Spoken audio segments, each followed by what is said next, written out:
Good morning, students, and welcome to our e-learning session initiated by Shri Gyan Manjir Vidyapit.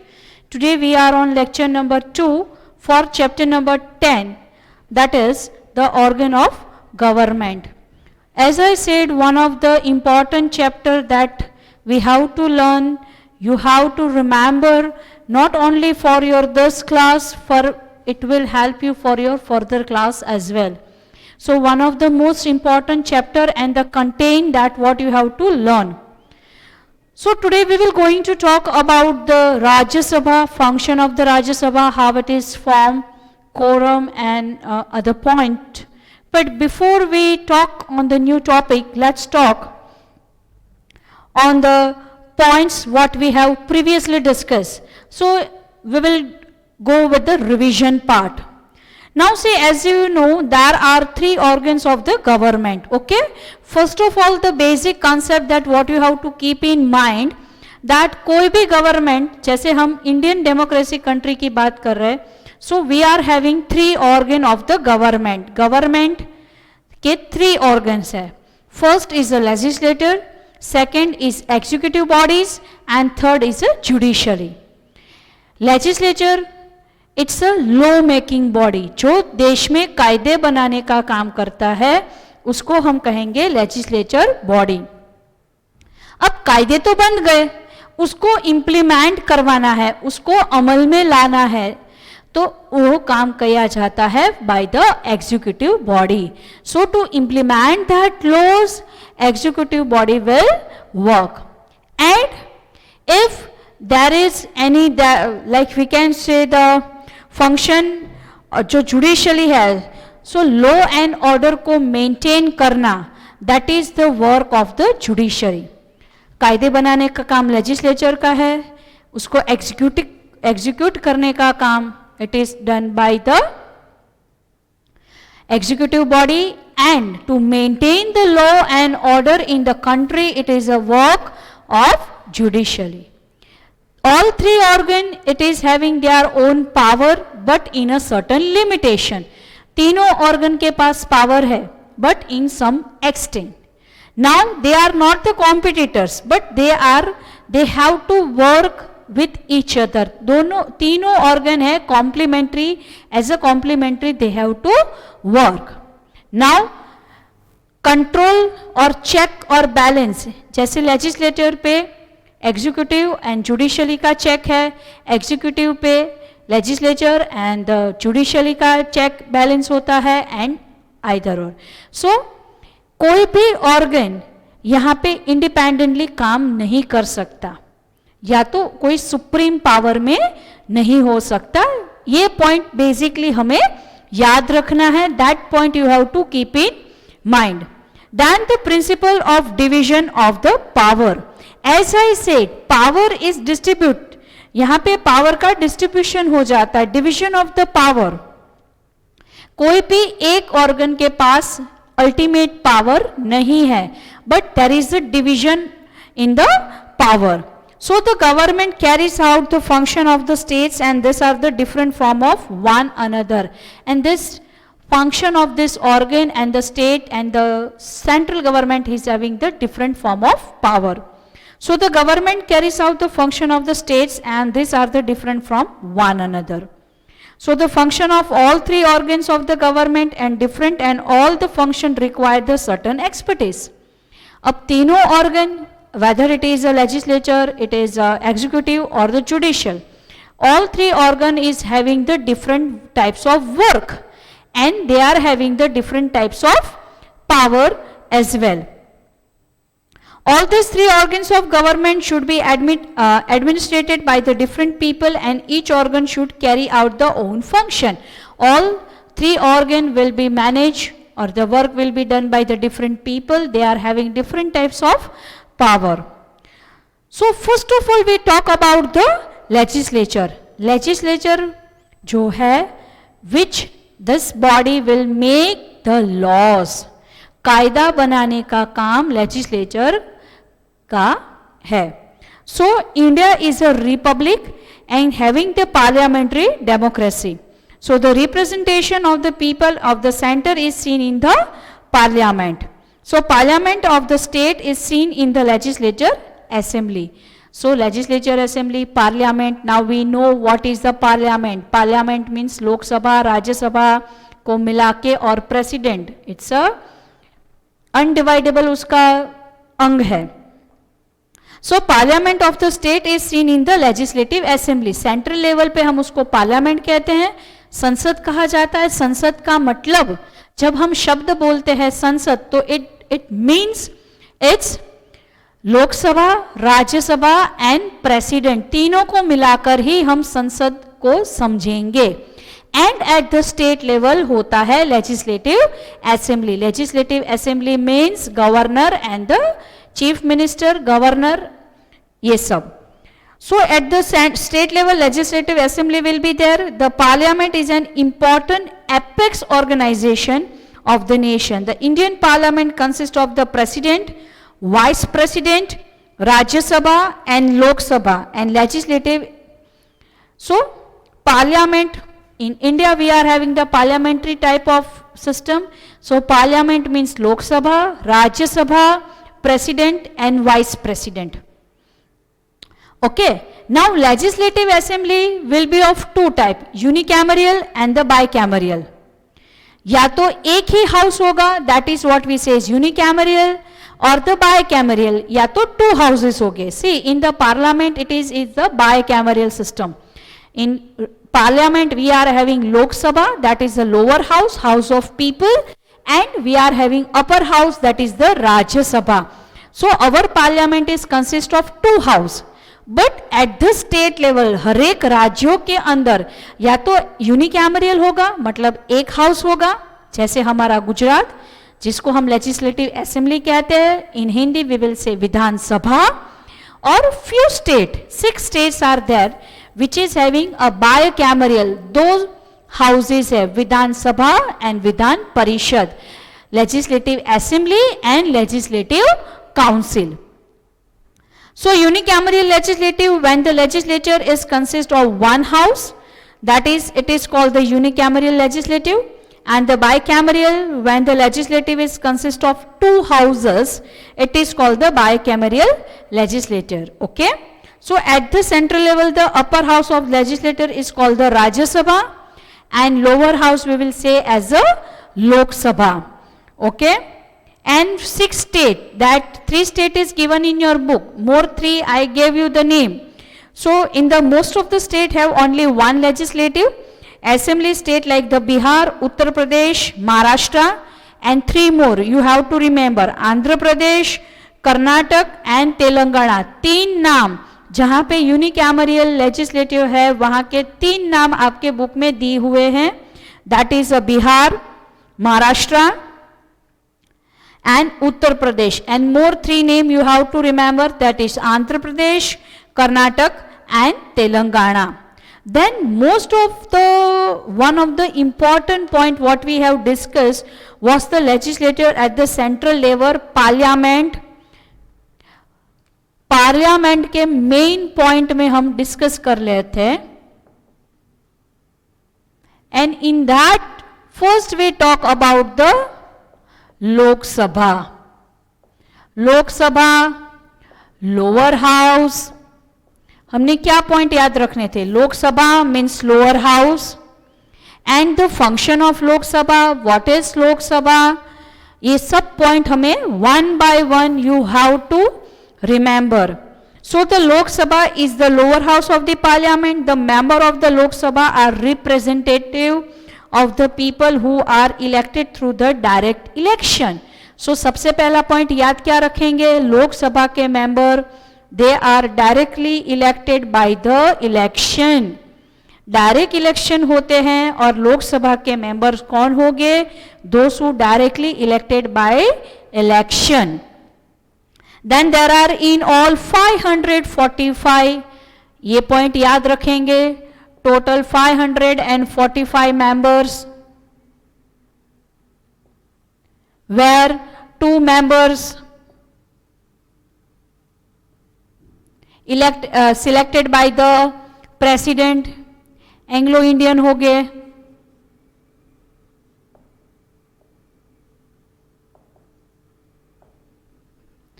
ये चीज आपको याद रखनी है। लोकसभा के मेंबर डायरेक्टेड इलेक्टेड हो गए, total number of seat 545 members, जिसमें से 2 मेंबर को राष्ट्रपति प्रेसिडेंट सिलेक्ट करते हैं, which are reserve for Anglo Indian. मैंने आपको समझाया Anglo Indian means mother will Indian, father Britisher होते हैं, ऐसी उसकी स्पेसिफिकेशन है। Okay, so that is a Anglo Indian. Gujarat की सीट हम याद रखेंगे, 26 seats, 26 seats for Gujarat, 26 seats for Gujarat. Few point students you can make a note also, so note में आप इसको 1 by 1 आप इसको याद कर लीजिए। So president is a part of the parliament. When we talk about the parliament, so parliament itself, it means president, Lok Sabha, Rajya Sabha.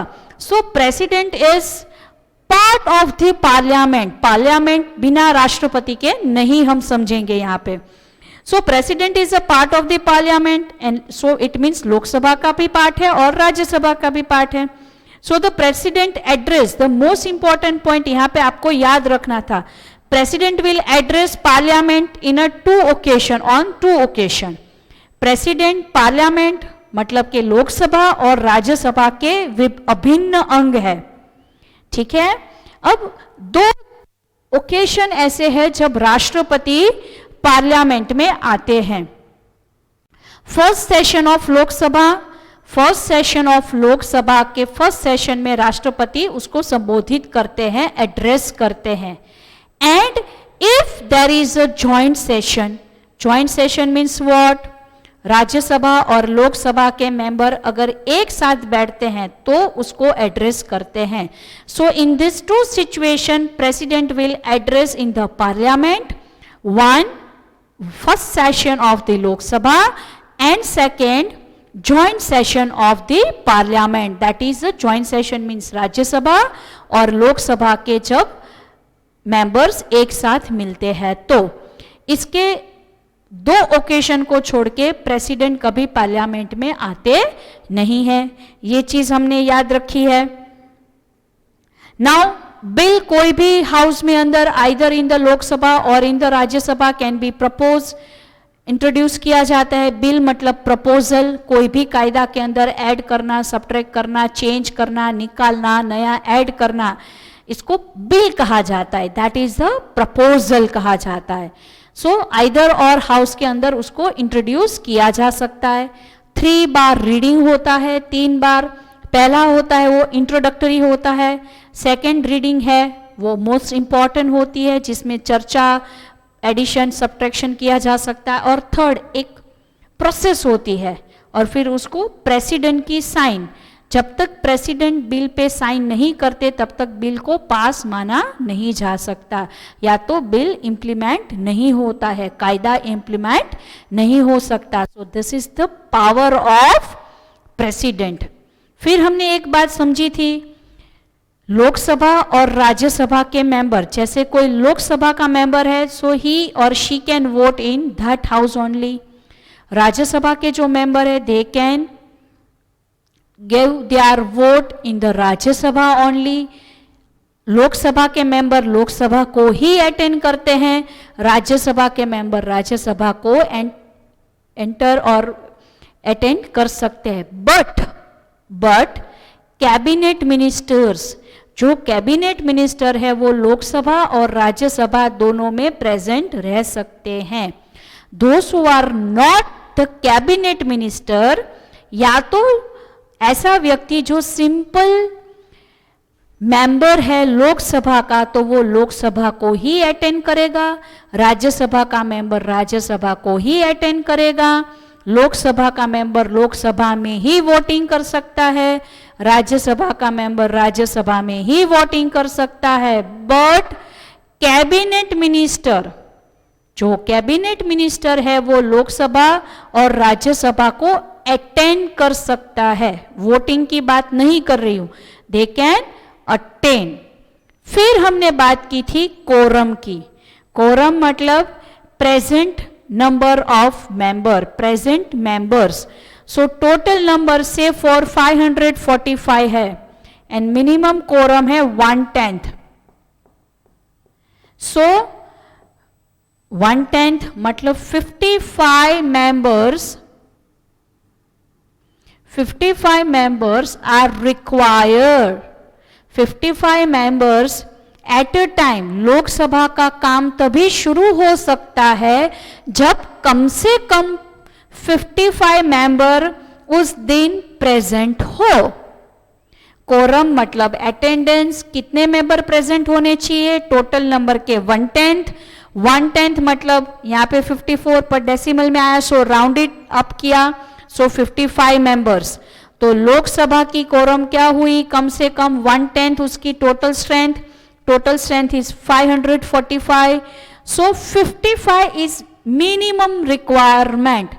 जब 55 से कम मेंबर हो तो लोकसभा का सेशन काम नहीं कर सकता है, उस दिन का वर्क नहीं हो सकता है.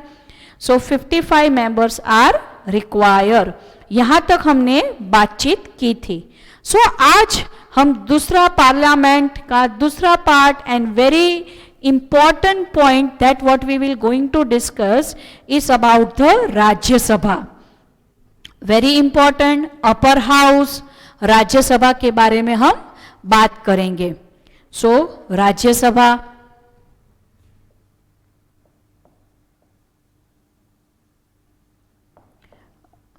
राज्य सभा मतलब अपर हाउस. राज्यसभा मतलब upper house. So Rajya Sabha is the upper house of the parliament. It is a representative house of all the state and union territory of India. All states और यूनियन टेरिटरी का रिप्रेजेंटेटिव शो करता है. राज्यसभा में जो member होते हैं वो member कौन है, हर एक राज्य के रिप्रेजेंटेटिव और यूनियन टेरिटरी के रिप्रेजेंटेटिव. समझ में आ रहा है फर्क. लोकसभा में क्या था, डायरेक्ट इलेक्शन के मेंबर थे, पर राज्यसभा में क्या है, स्टेट वाइज रिप्रेजेंटेशन होता है. So all states and union territories representative will be consider as the member of Rajya Sabha. So ये पॉइंट आप याद रखेंगे. राज्यसभा में क्या है, Rajya Sabha is the upper house, ठीक है, and it is a representative house of all states and union territory of India. There are in all 250 member in Rajya Sabha. Very important point. First point, total members 250. Rajya Sabha है उसमें कुल मिला के 250 member है. This is the strength. Lok Sabha में कितनी थी, 545.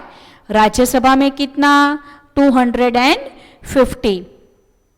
सो Rajya Sabha is the upper house of the parliament. It is the representative house of all states and union territories, and there are in all 250 member in Rajya Sabha. So the member of Rajya Sabha are indirectly elected by the member of legislative assembly of the state and union territories through the method of equivalent representation. अब राज्यसभा के member कैसे होते हैं, कौन राज्यसभा का member बन सकता है, तो राज्यसभा का मेंबर जो लेजिस्लेटिव असेंबली है, हर एक स्टेट में लेजिस्लेटिव असेंबली है, ठीक है, ये हमें पता है. अब विधानसभा के जो मेंबर्स है वो इक्वल अपना रिप्रेजेंटेशन दे के विधानसभा के मेंबर में से राज्यसभा में वो मेंबर भेजे जाते हैं. सो इनडायरेक्टली इलेक्टेड पर्सन्स होते हैं. लोकसभा के मेंबर कौन है, डायरेक्ट इलेक्शन में जो जीता वो मेंबर ऑफ पार्लियामेंट है, पर राज्यसभा का मेंबर कौन है, विधानसभा के मेंबर्स.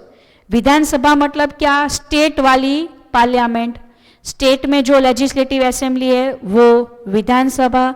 विधानसभा के जितने मेंबर है गुजरात के ऑल टुगेदर, उसमें से 11, क्योंकि गुजरात का रिप्रेजेंटेशन है 11 सीट का,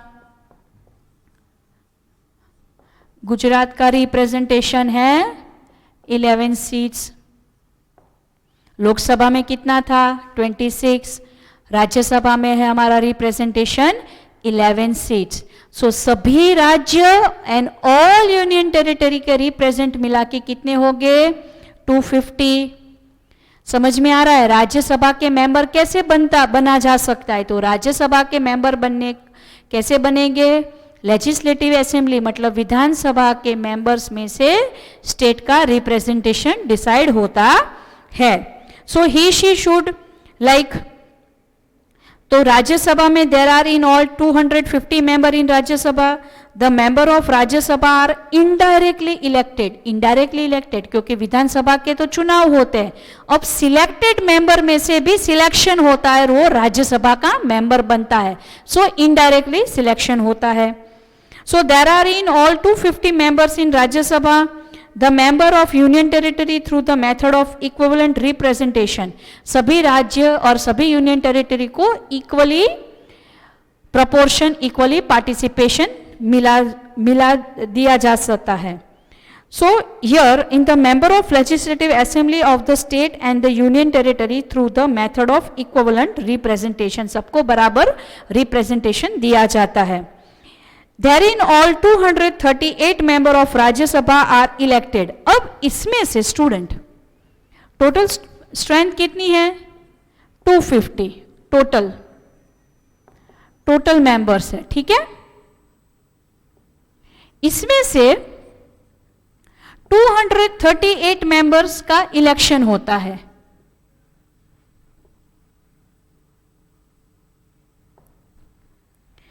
टोटल 250 है, ठीक है। टोटल 250 में से out of 250 238 members will be elected. Election कौन करेगा? लेजिस्लेटिव असेंबली से, विधानसभा के जो मेंबर है उसमें से ही कोई मेंबर सिलेक्ट होते हैं, इलेक्ट होते हैं। सो इनडायरेक्ट इलेक्शन है। सो 238 मेंबर इलेक्टेड होते हैं और प्लस 12 मेंबर 250 करने के लिए प्लस 12 ये नॉमिनेटेड बाय प्रेसिडेंट।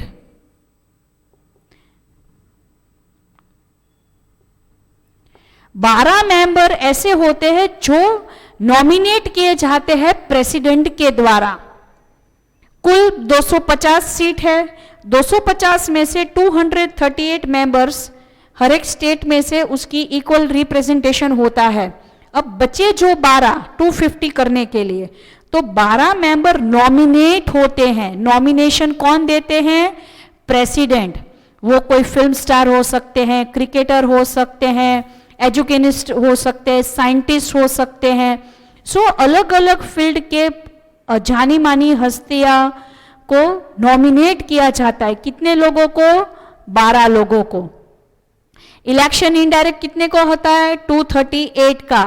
12 मेंबर्स को कौन नॉमिनेट करेंगे? President. So 238 plus 12 that what we will get 250। Total number of seats कितनी है? 250।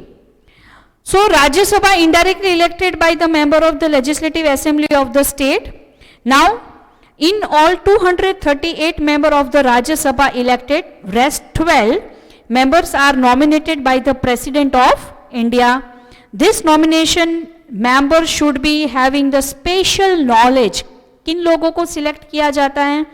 Will have the special knowledge of practical experience with respect to literature, science, arts, culture, sports, social service, कोई भी field में से जिनकी expertise है, special knowledge है, ऐसे 12 व्यक्तियों को नॉमिनेशन मिलता है, नॉमिनेट किया जाता है by the president.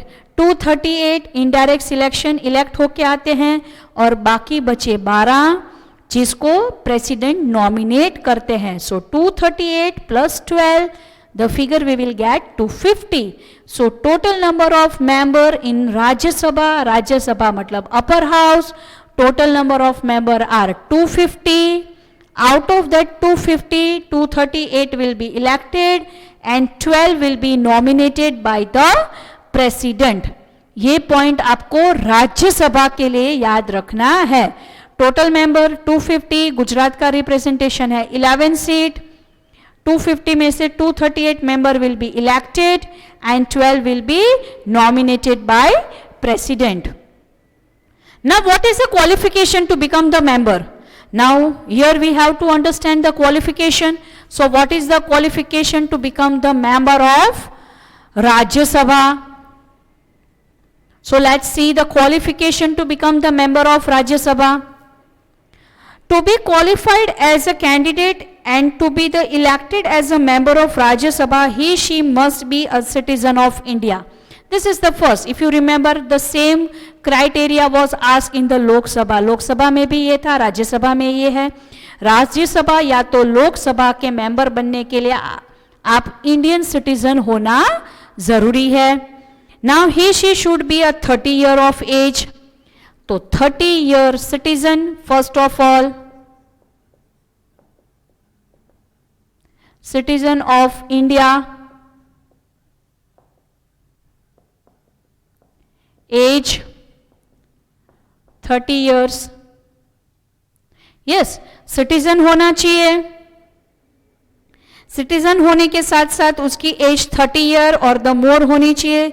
He she must not be unsound mind, पागल या तो दिमाग से अनसाउंड नहीं होने चाहिए. इंसॉल्वेंट और क्रिमिनल नहीं घोषित किया होना चाहिए. He she should not be a government employ, central या स्टेट गवर्नमेंट में वो कोई सरकारी काम नहीं कर सकते. Not the employ of the taking the salary और होल्डिंग एनी ऑफिस और द प्रॉफिट. कोई भी सैलरी गवर्नमेंट के साथ उनका कोई रिलेशन या तो कोई काम नहीं होना चाहिए. State of Gujarat has the representation of 11 seat as I said to you. Rajya Sabha is the permanent house. अब ये आपको याद रखना है, upper house it's a permanent house.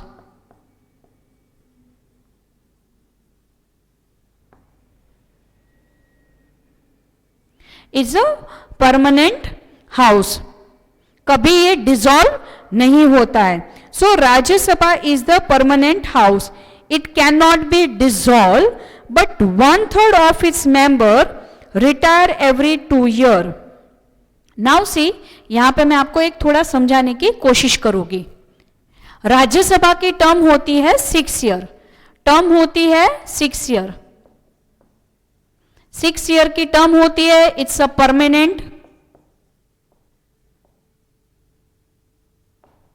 It's a permanent house. Okay, जैसे हमने लोकसभा में समझा था 5 साल में डिसॉल्व होती है, इलेक्शंस नहीं आते, नई पार्टी रूलिंग होती है, प्रेसिडेंट भी उसको डिसॉल्व कर सकते हैं. But Rajya Sabha is the permanent house. Now we know total number of members are 250. 6 साल की टर्म होती है. जैसे एक आप सिटिंग अरेंजमेंट में समझो. सिटिंग अरेंजमेंट में एक यहां पे रो है, यहां पे रो है, यहां पे रो है. ठीक है. से for I am the member of Rajya Sabha. So I have entered here. I have entered as a member of the Rajya Sabha. My term is for the 6 year. My term is for the 6 year. अब मैं यहां से गई, ये जगह खाली पड़ी तो एक नया मेंबर आ गया. Then I shifted to here. So यहां पर ये मेंबर आया और उसके बदले एक मेंबर. So ये कभी डिसॉल्व नहीं होता. And then after completion of my 6 year term मैं निकल जाऊंगी, पर यहां पे मेंबर्स कंटिन्यूस रिटायर होते हैं और कंटिन्यूस एंट्री एग्जिट रहती है. Okay, so in this manner this is the permanent house. It can't be dissolve, it can not be dissolve. So 1/3 members जो होते हैं, 250 टोटल स्ट्रेंथ के 1/3 मेंबर वो एवरी 2 ईयर में रिटायर हो जाते हैं. ठीक है. So what it can say, it cannot be dissolved but 1/3 of its member retire every 2 years. हर 2 साल में रिटायरमेंट आएगी. Okay, and the same number of member are elected. जैसे एक साल में 10 मेंबर रिटायर हुए तो नए 10 अंदर एंटर हो जाएंगे. एज आई शो यू ना कि एक मेंबर की जगह जहां पे खाली होती है तो दूसरे मेंबर आते ही रहते हैं. सो यहां से मैं यहां गई तो एक अंदर से एंट्री होगी, फिर ये यहां पे जाएगा तो ये यहां पे आएगा और नया एंटर हो जाएगा. सो एंट्री एग्जिट रहती है. So 1/3 of the member will retired after every 2 year and new member of the same number. जितने रिटायर हुए उतने ही नंबर के मेंबर्स एंटर भी होते हैं. That is why it is called the permanent house.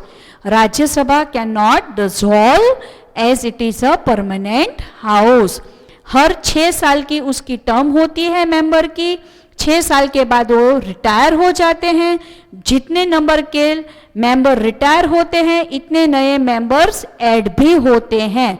So in that sense it is a permanent house.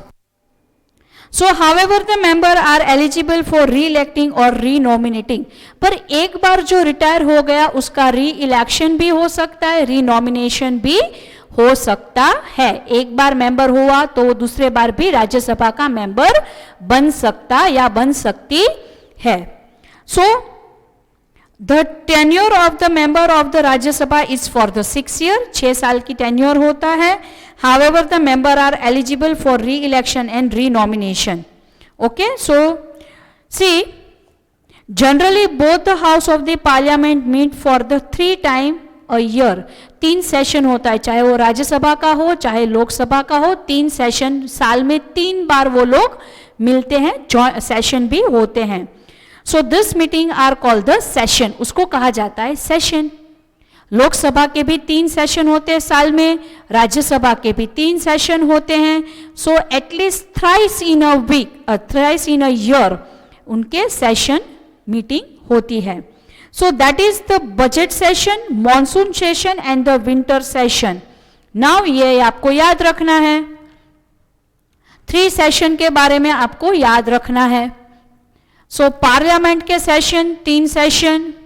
Again you have to keep in mind parliament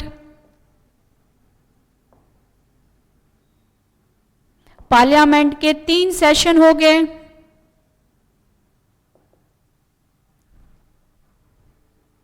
Three sessions, parliament 3 session. One is a budget session.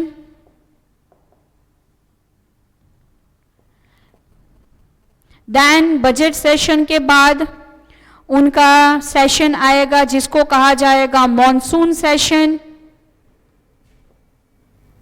अभी monsoon session चल रहा है parliament में, monsoon session. And third is a winter session.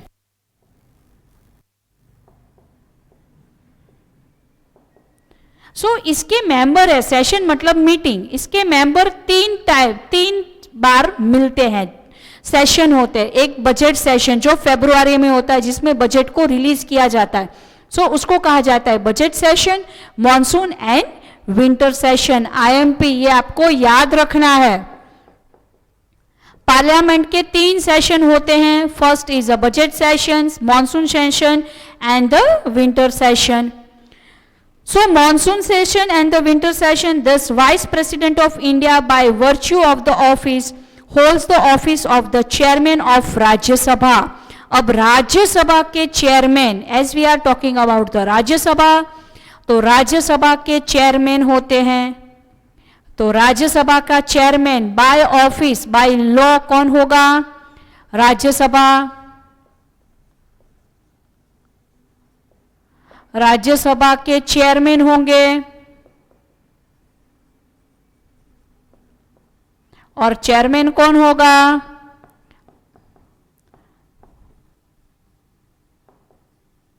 उसकी meeting और सब conduct कौन करेगा? Vice president. Vice president Rajya Sabha के चेयरमैन बाय लॉ होते हैं.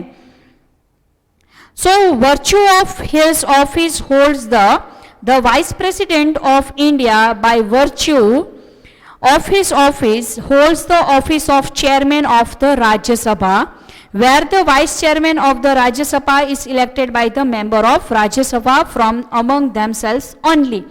अब राज्यसभा की पूरी कामगिरी, पूरा कार्य को कौन संभालता है? चेयरमैन. कौन संभालता है? चेयरमैन. चेयरमैन कौन है राज्यसभा का? जो देश का वाइस प्रेसिडेंट है बाय वर्च्यू, वो राज्यसभा के चेयरमैन कहे जाते हैं. अभी हमारे वाइस प्रेसिडेंट श्री वेंकैया नायडू है. अभी हमारे वाइस प्रेसिडेंट कौन है? वेंकैया नायडू. तो वेंकैया नायडू क्या है? बाय वर्च्यू राज्यसभा के चेयरमैन। राज्यसभा की पूरी काम की देखरेख कौन रखता है? चेयरमैन। चेयरमैन कौन होगा राज्यसभा का? Vice president. तो देश का जो उपराष्ट्रपति है वो बाय वर्च्यू राज्यसभा का चेयरमैन होता है। और चेयरमैन की गैरहाजिरी में अगर चेयरमैन नहीं होगा तो वाइस चेयरमैन होते हैं। और वाइस चेयरमैन कौन बनेगा राज्यसभा का? वो राज्यसभा के मेंबर में से ही कोई सीनियर मेंबर को वाइस चेयरमैन बनाया जाता है। लोकसभा के हेड को क्या कहा जाता है? स्पीकर। क्या कहा जाता है? स्पीकर। ओम बिरला, हमने ये समझाया हुआ है मैंने आपको। और राज्यसभा में कौन होते हैं? चेयरमैन। चेयरमैन कौन बनेगा? Vice president. By virtue vice president will be like holds the post of chairman of Rajya Sabha. So ये चीज आपको याद रखनी है। So the first chairman of Rajya Sabha was doctor Sarvepalli Radhakrishna. हमारे पहले उपराष्ट्रपति कौन थे? सर्वपल्ली राधाकृष्ण। अभी कौन है? वेंकैया नायडू। फर्स्ट कौन थे? सर्वपल्ली राधाकृष्णन, डॉक्टर सर्वपल्ली राधाकृष्णन। और सर्वपल्ली राधाकृष्णन क्यों चेयरमैन थे? क्योंकि वो हमारे पहले उपराष्ट्रपति थे। भारत जब आजाद हुआ, when India got independent, the first vice president was doctor Sarvepalli Radhakrishna. And so as he was the vice president of country, by virtue he become the chairman of the Rajya Sabha. तो राज्यसभा के फर्स्ट चेयरमैन कौन थे? डॉक्टर सर्वपल्ली राधाकृष्णन। और अभी कौन है? श्री वेंकैया नायडू। तो वेंकैया नायडू की पोस्ट क्या है? He is the chairman of Rajya Sabha as he is the vice president of the country. चलो इतना समझ में आया Lok Sabha and Rajya Sabha. Now let's talk on the speaker of Lok Sabha. जैसे राज्यसभा में चेयरमैन कहा जाता है, उसी तरह से लोकसभा में क्या कहा जाता है? Speaker. Speaker sir, speaker madam, इस तरह से आता है। So let's talk on the speaker of Lok Sabha. So we will going to talk about the speaker of Lok Sabha. Now who will be the speaker of Lok Sabha? So the main function of the speaker is to see the proceeding of the Lok Sabha get organized in the prescribed form to maintain the discipline, order and dignity of the house are the topmost function of the speaker. अब speaker या chairman को काम क्या करना है? So to maintain the dignity and maintain the function, अच्छी तरह से लोकसभा का काम डिसिप्लिन से चले, डिग्निटी मेंटेन रहे, ये देखने का काम किसका है? लोकसभा में स्पीकर का। जैसे हमारे घर में स्कूल में कैप्टन होते, क्लास को मॉनिटर करते, कंट्रोल करते हैं, सेम स्पीकर का काम क्या है? To maintain the dignity and the main function of the speaker is to see the proceeding of the Lok Sabha and get the organized in the prescribed form। जिस तरह से काम होना चाहिए वो काम उस तरह से हो। then the maintain the discipline maintain हो। order and dignity of the house, Lok Sabha की गरिमा बनी रहे, ये सब देखने का काम किसका है? स्पीकर का। so the member of the Lok Sabha elect their speaker and deputy speaker from among themselves। most of the time ruling party का ही व्यक्ति, नॉमिनेटेड व्यक्ति ही स्पीकर बनता है। नॉमिनेटिंग पार्टी का ही व्यक्ति स्पीकर होता है। So the main function of the speaker is to maintain the dignity of the house and speaker and deputy speaker, okay, both will be elected by the themselves, member of the Lok Sabha only, and the speaker preside over the session of the Lok Sabha and maintain the control in the function। तीनों session, budget session, winter session and monsoon session को control करना, preside करना and to control, that is the work of speaker. And the speaker expect discipline from the member in the Lok Sabha। The speaker is the protector of the dignity of the house। His decision in the house is final and conclusive. अब speaker ने जो आदेश दिया, speaker ने जो कह दिया, उसको माना जाना चाहिए. It's what we can say, it's a final and conclusive. Speaker का आदेश अंततः माना जाता है, या तो members are bound to respect the final decision of the speaker. Speaker can belongs to any of the political party or can even have the strong support of any political party. Speaker कोई भी बन सकता है जिसके कोई भी political party का support हो या तो मेजोरिटी हो. But after being appointed as the Speaker of the Lok Sabha, it is expected that the Speaker carries out the proceeding of the Parliament in the firm and impartial manner. पर जो व्यक्ति speaker बनता है, चाहे वो कोई भी party का हो, चाहे उसकी कोई भी पार्टी का सपोर्ट हो, but as speaker it is expected कि वो फ्रीली इम्पार्शियल कोई भी डिसीजन दे. अब वो कैप्टन या तो स्पीकर बन चुका है, चाहे वो कोई भी पॉलिटिकल पार्टी, उसका कोई भी थिंकिंग हो, पर उसके पास से ऐसी आशा रखी जाती है कि वो कोई भी पार्शियलिटी ना करे, किसी भी पार्टी के साथ भेदभाव युक्त वर्तन ना करे, क्योंकि अब वो हेड है. He is the speaker of Lok Sabha. So वो अपना काम ईमानदारी से करे, कोई भी प्रकार का भेदभाव वहां पे ना रखे. So it is the moral duty. So by gaining the majority of the member of the Lok Sabha on the resolution to remove the speaker, with the speaker can be removed from his post by giving a 14 days notice period. अब लोकसभा के speaker को निकाला भी जा सकता है. Majority से अगर ऐसा डिसीजन आए that the speaker should be removed, so by law speaker can be removed.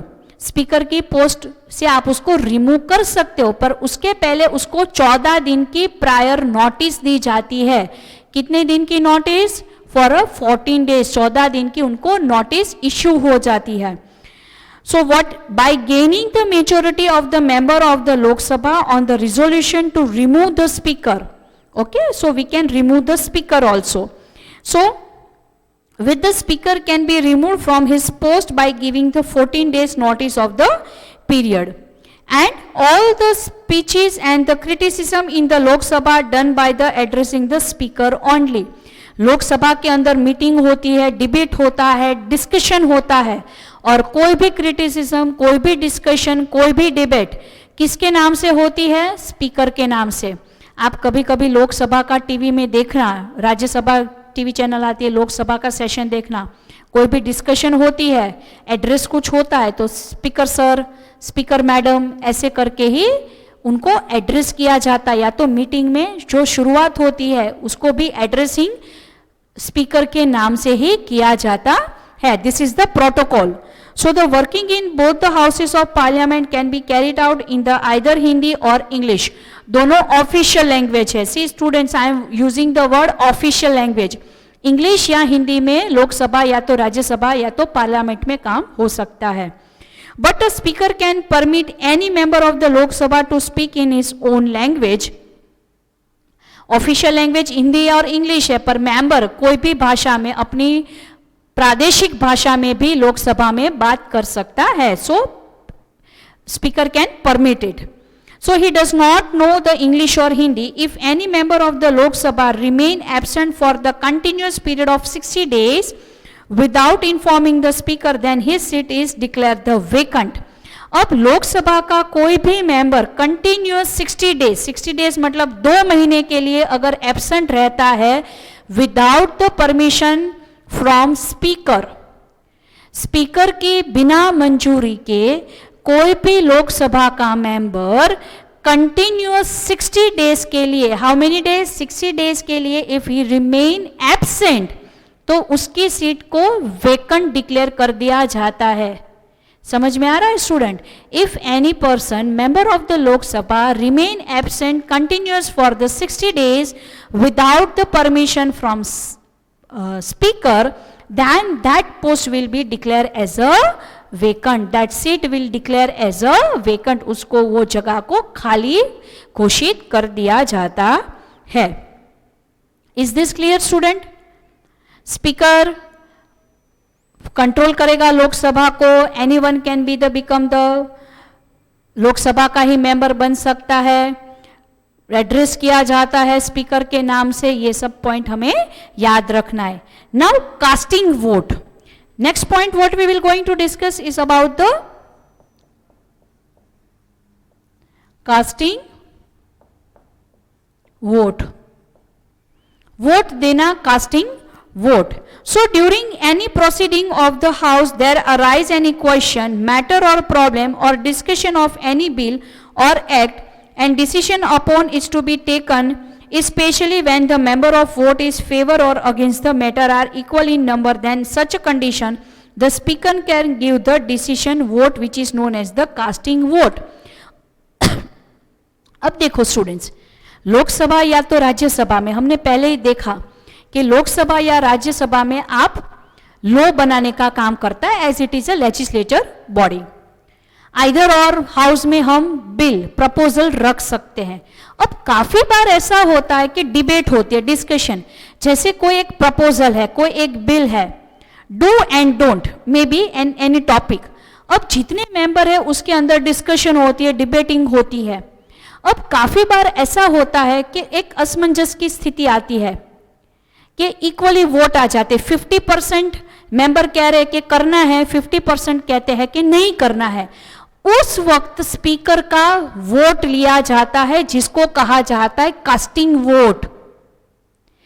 ऐसी सिचुएशन जब मेजॉरिटी कोई डिसीजन नहीं ले जा सकता, जहां पे इक्वल वोटिंग हुई है, या तो कोई ऐसा इश्यू जहां पे एक वोट, एक इंपॉर्टेंट डिस्कशन है, वहां पे कास्टिंग वोट कौन करेगा?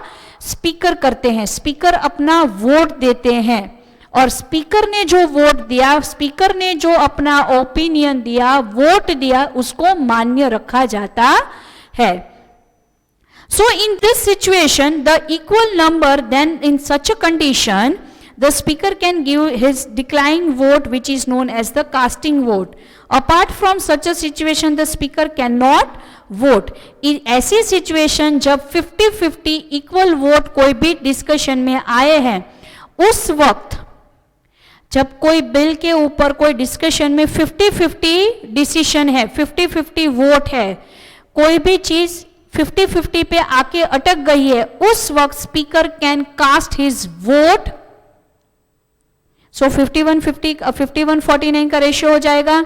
सो at that time speaker can cast his और her vote, otherwise speaker can not vote. बाकी कोई डिस्कशन में स्पीकर अपना मत नहीं दे सकते, वोटिंग में पार्टिसिपेट नहीं करते. बट ऐसी सिचुएशन जब इक्वल प्रोपोर्शन में वोटिंग हो, उस वक्त वोट कास्टिंग ऑफ वोट होता है. So see, when the number of vote in favour और against the matter are equal, do be equal, don't be equal, दोनों में असमंजस की परिस्थिति हो, उस वक्त स्पीकर अपना वोट देते हैं जिसको कहा जाता है casting vote. So in the equal number, then the such a condition the speaker can give his decline and deciding vote which is known as the casting vote. और उस वक्त casting vote, deciding मुख्य मत दिया जाता है जिसको deciding vote, casting vote कहा जाता है. Apart from such a situation the speaker cannot vote. Shri Ganesh Vasudev Malvankar was the first speaker of लोक सभा. ये नाम याद रखना है, गणेश वासुदेव मालवंकर. मालवंकर जी लोकसभा के पहले स्पीकर थे और आज हमारे स्पीकर है ओम बिरला. ये आपको याद रखना है, ओम बिरला हमारे स्पीकर है लोकसभा के, पहले थे Ganesh Vasudev Malvankar. So in the absence of the speaker, अब ऐसा भी हो सकता है कि एक सेशन के दरमियान कोई एक दिन स्पीकर नहीं है, तो उनका काम कौन करेगा? Vice speaker. So in the absence of the deputy speaker हम जिसको कहेंगे, in the absence of the speaker the proceeding are the conducted by the deputy speaker. So on the behalf of speaker, deputy speaker will work. In this absence of the speaker and the deputy speaker, the proceeding of the Lok Sabha at counted by the speakers panel. ऐसा भी हो सकता है कि speaker भी नहीं, vice deputy speaker भी नहीं, तो सीनियर मेंबर्स होते हैं, स्पीकर्स पैनल कहा जाता है उसको, वो काम या तो सेशन को आगे बढ़ाते हैं. So consisting of senior experience and who are familiar with the proceeding of the parliament expressed from the different political party. So number of time it may happen that the speaker is absent. So behalf of speaker, deputy speaker will work. And if in situation when the speaker and deputy speaker both are absent, so in that situation speaker panel जो कही जाती है जिसमें senior most जो experts है, members है, those who know the procedure of the parliament, they will help to function smoothly of the parliament का काम अच्छे से हो, इसका ध्यान देते हैं. So what we learn today, we talk about the Rajya Sabha upper house, total seat 250, Gujarat representation is 11, quorum है 1/10, मिनिमम 25. राज्यसभा के जो प्रोसेस करते हैं उसको चेयरमैन कहा जाता है. By virtue vice president will be the chairman. So पहले थे डॉक्टर सर्वपल्ली राधाकृष्णन, अब है Shri Venkaiah Naidu. Then we talk about the Speaker of the Lok Sabha. Speaker of the Lok Sabha can be of the any party, any political party के support से बना जा सकता है. But it is expected after become the Speaker, they work independently और कोई भी grudges या तो bias ना करे. In absence of Speaker, Deputy Speaker will continue with the session. In absence of Speaker and Deputy Speaker, कौन होगा? Speakers panel काम करेगी. Now very important point, when can a bill become the act, procedure of act from the bill, ordinal bill and the finance bill. This point we will discuss in the next lecture. So please write today's homework. Please write today's homework.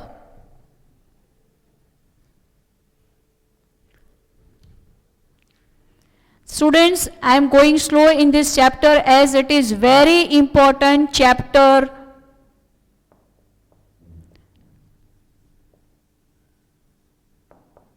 Write a note on Rajya Sabha and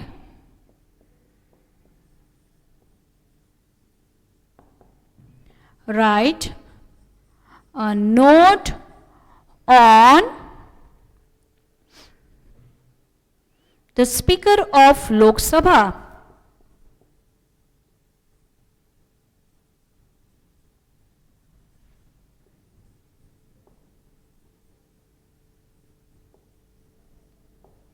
See, both the point we have discussed very nicely, very briefly, and I am expecting you people that you should thoroughly understand. जितना समझोगे उतना आपका फायदा है. And you have to remember this point, this chapter is very important. Okay, so write a note on Rajya Sabha and write a note on the Speaker of Lok Sabha. This 2 points you have to understand and you have to remember. So I think all the points what we have discussed are clear with you people. In next lecture we will continue the same topic, same content. Okay, with a new topic and new idea we will going to discuss. So here I am ending this lecture. Thank you, take care and goodbye.